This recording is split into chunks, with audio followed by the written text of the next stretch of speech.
Hey everybody, it's Jodi Crowley with North of Boston Lifestyle Guide, and I'm super excited. I'm here with a couple of my good friends.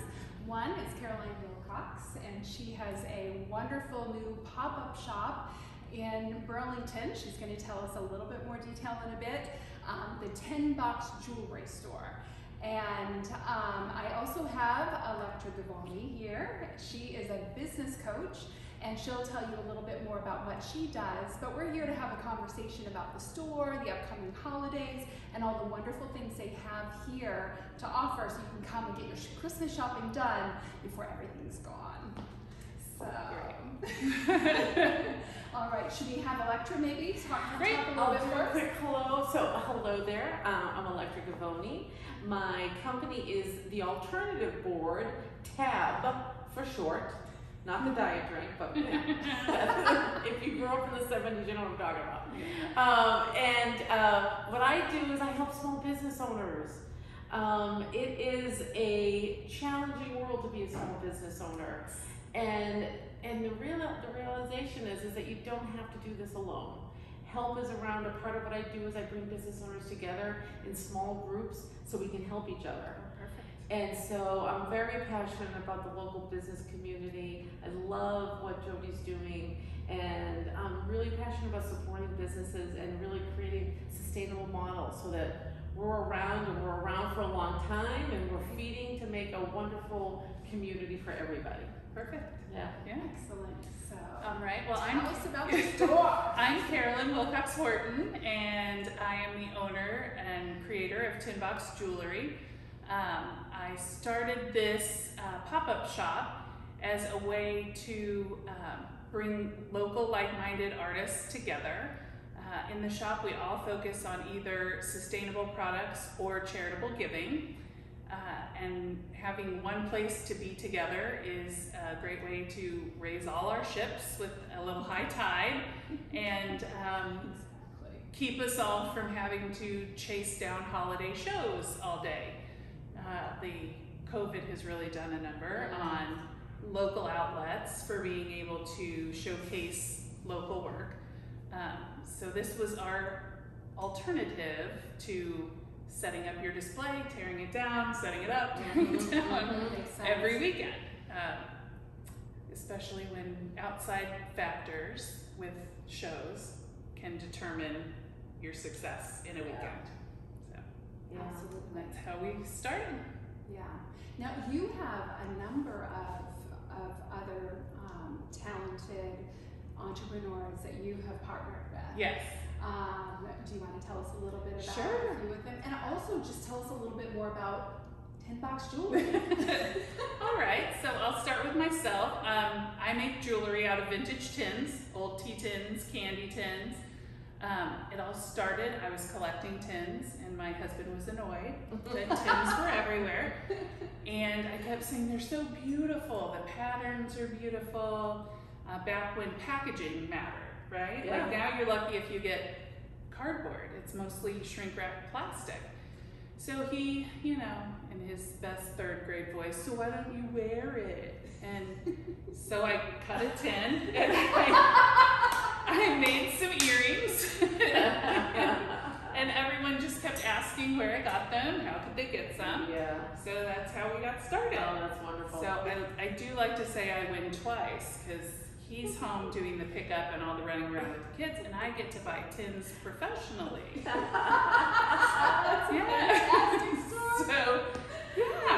So through doing shows and local markets, I have met numerous other vendors and artists who are looking for a home base. And we knew we wanted to focus on sustainable or charitable giving. So my daughter was the first person I reached out to, obviously. She owns Rooted in Glass, which is artisan terrariums. And she only uses vintage or reclaimed glass, so she doesn't add to the new glass production at all. And then one of our woodworkers was my next reach out, Matt Day. He only uses freshly or naturally felled trees, so he's not cutting anything down himself. And then from there, it just kind of grew into what else we would want to add. So a potter that we both follow a woman that I have worked with a couple times in the past, Adele from Honey G Knits. She, 100% of her proceeds from all her knitted goods go to the Tufts Veterinary Clinic.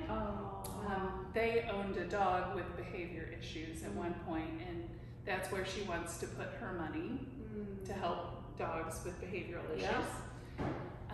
And then her candle maker, Fern and Flo, they're another Woburn-based company.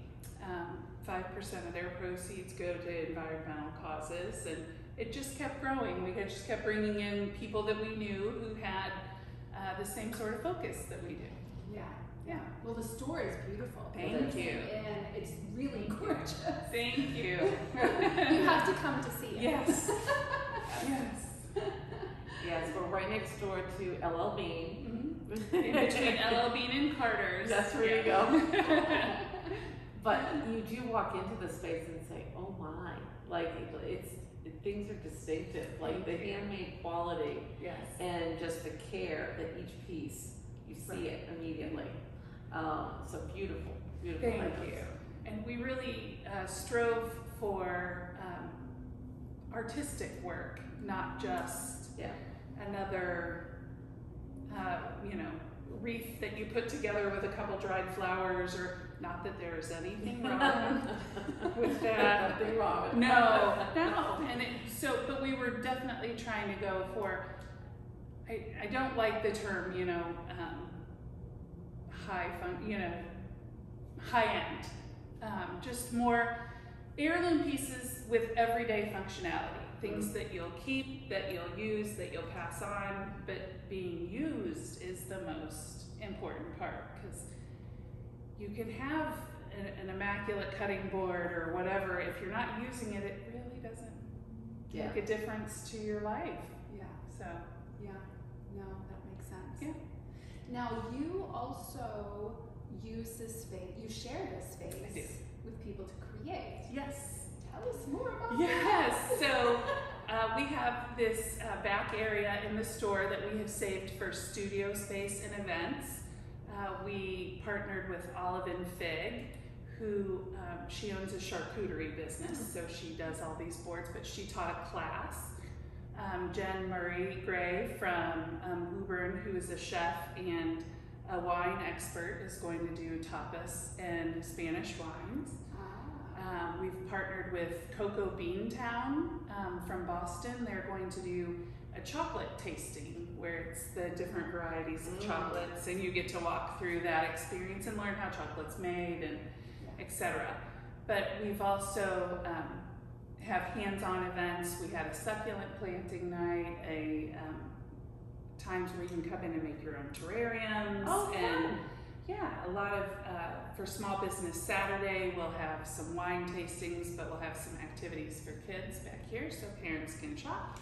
And, but just the space needed to feel communal and that everybody had a place to be. What a lovely way to balance. So doesn't it feel like retail, there's more and more like the experience that you're giving? Because when you think of like the competition with let me just go on my phone and order this, versus like, why come out? There's a reason to come out. Because this is fun. Well, and we don't have the corporate backing. So keeping the space fresh keeps people coming back. So more vendors, more artists, more activities, whether someone purchases each time they're here or not, it's not that it doesn't matter. It's just not the main goal. It's that you come, and especially after COVID and traditional retail has become so challenged, offering events and sort of a vibe, a feeling, it matters. Makes all the difference. It really does. And I do think the call to the local business community and the pairing of like, we're creating these things, but we're also donating into important causes. Right. Absolutely. That's wonderful. And traditional retail has really changed throughout COVID, and now with supply chain issues. This season could really be a unicorn season for local makers, or it could be one of those, we ordered everything from So there's really kind of a threading the needle with Yeah.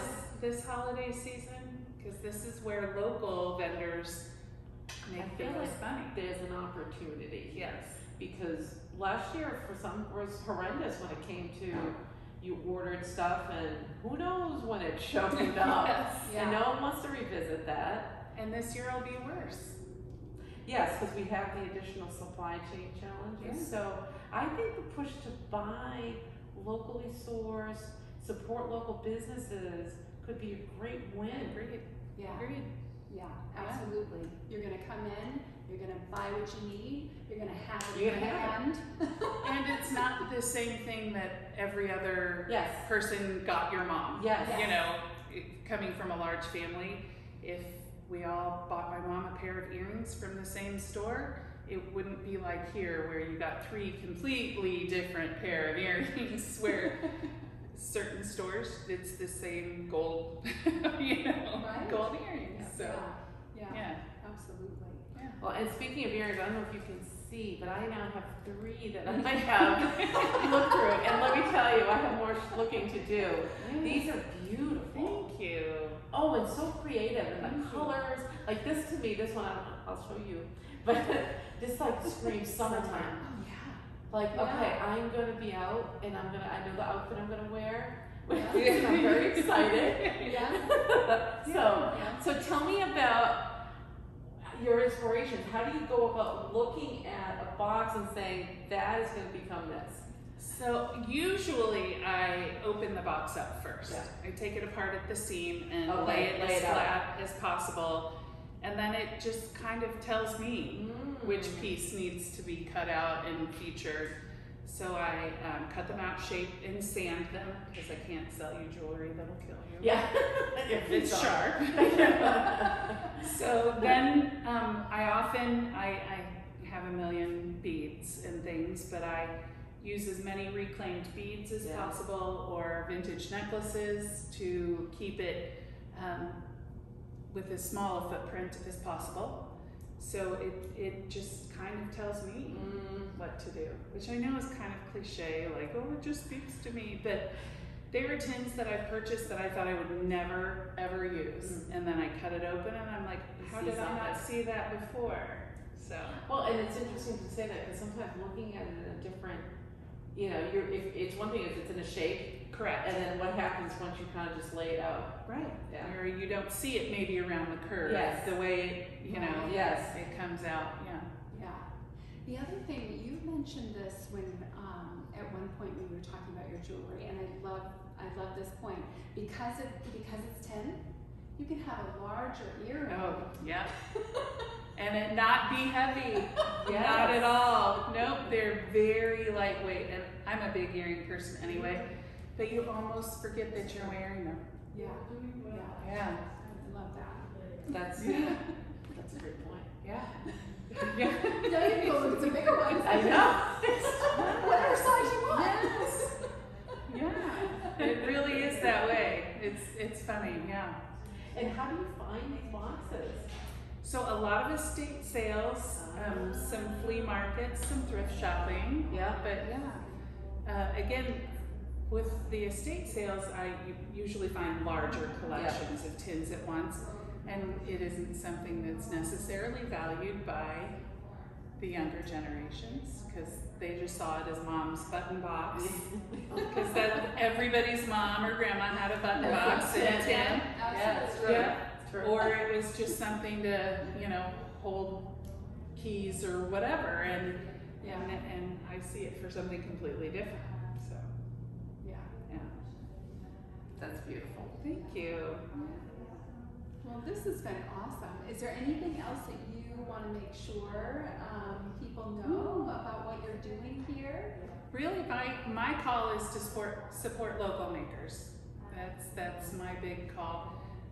Again, cliche as it is, high tides raise all ships, and we're all in the same boat. That our revenue has dropped significantly over the last 2 years, and having to shift our business models and practices, and to some degree, smaller companies do that easier. It's true. You don't have as much of the corporate bulk Yeah. driving you one way or the Yeah. other. But if it's not my shop, find another shop or attend some vendor markets. Seek out vintage items and make sure you're shopping in your communities, because these are the people you ask for donations for raffles to support your kids' sports events. These are the restaurants that always donate when you ask for a donation for a sports banquet or whatever. So just support the people who make your communities work.